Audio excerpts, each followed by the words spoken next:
One of the challenges I think that we need to face head on when we think about how we come across to other people is really understanding that perception is tricky, and that for your perceiver, the person who's trying to understand you, it's really kind of an uphill battle. They're operating on very little information, trying to get the right, accurate image of you.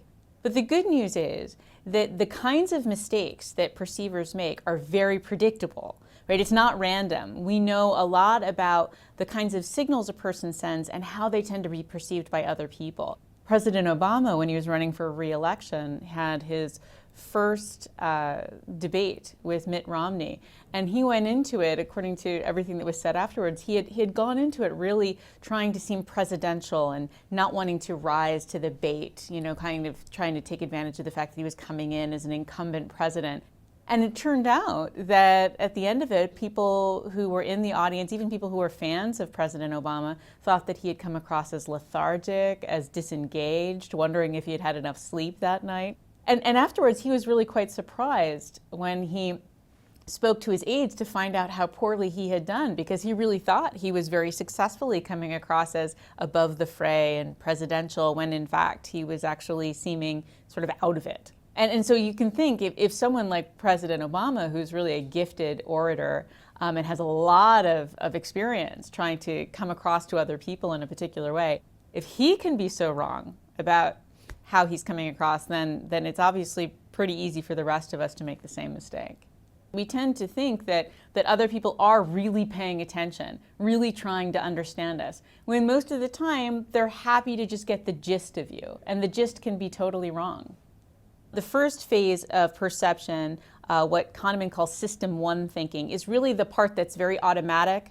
It happens completely below your awareness, and that's where the perceiver is really trying to figure out, you know, the basics of you. Are you an anxious person, or an honest person, or a smart person, or a warm person? And the brain uses sort of basic trait terms to understand you, kind of just the gist of who you are. When we go into phase two, we take a more nuanced view of who you are. So then that's the phase where you start to do things like take the context of someone's behavior into account.